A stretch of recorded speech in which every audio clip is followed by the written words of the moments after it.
সখীপুরের প্রত্যেকটা ইউনিয়নে যাব। আমি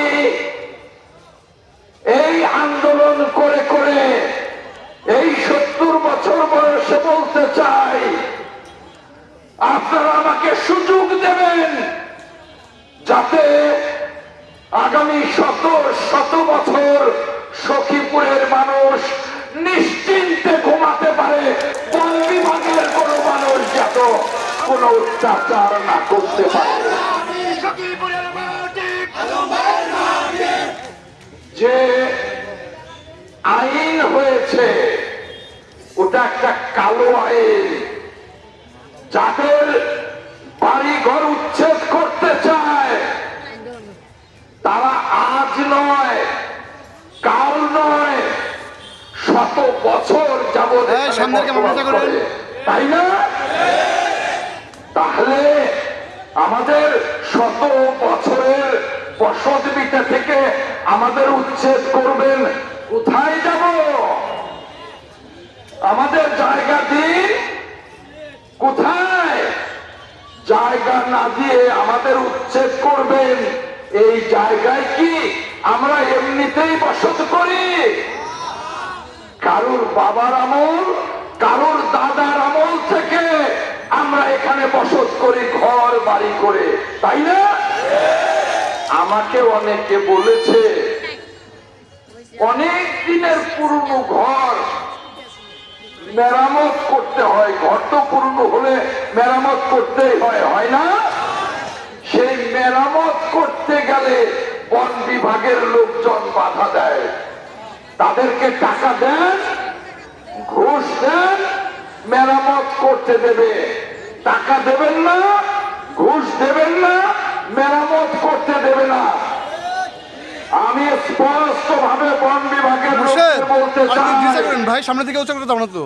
শুনে রাখুন, টাঙ্গাইলের জিএফও সাহেবকে বলতে চাই, মোবাইল আছে, শুনে রাখুন, যাদের ঘর পূর্ণ হয়েছে, যাদের মেরামতের দরকার, মেরামত করবে, কাছেও যাবেন না ঘুষের জন্য।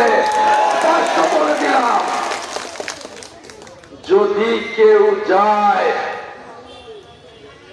আমাকে টেলিফোন করবেন। প্রত্যেকে আমার নাম্বার নিয়ে নেন, 0188392459 রেকর্ড করে নিন। 0188392459 টেলিফোন পাওয়ার সঙ্গে সঙ্গে আমি তার কাছে ছুটে যাব।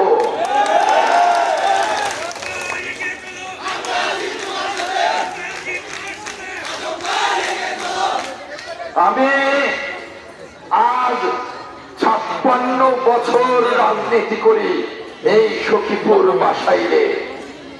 এই সখীপুরের মানুষকে যদি তাদের বসত ভিটার নিরাপদ জায়গায় না দিতে পারলাম, সমস্ত রাজনীতিই তো ব্যর্থ হয়ে যাবে।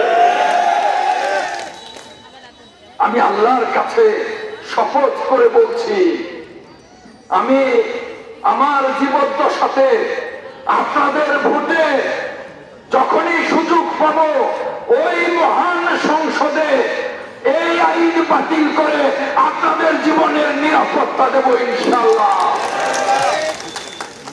এই কথা বলে আপনাদের সকলের সাথে আছি, সকলের সাথে থাকবো।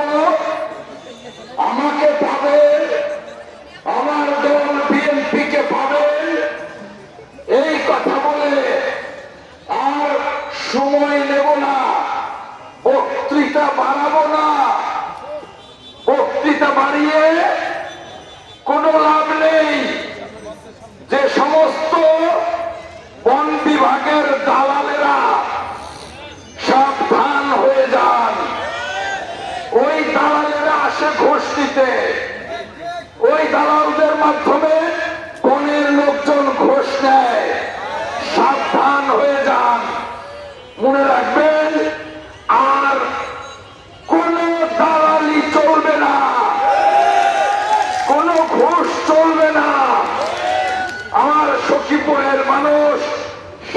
শান্তিতে থাকবে, তার জন্য যা করা দরকার আমি অ্যাডভোকেট আহমেদ আজম খান করবো ইনশাআল্লাহ। ভালো থাকুন, আপনাদের সকলের জন্য দোয়া রইল। আমি আপনাদের সকলের কাছে দোয়া চাই যাতে আপনাদের দাবি আদায়ে আমি সফল হতে পারি। আল্লাহ হাফেজ। বাংলাদেশ জিন্দাবাদ। প্রাণ প্রিয় সখীপুরবাসী জিন্দাবাদ, জিন্দাবাদ। আসসালাম।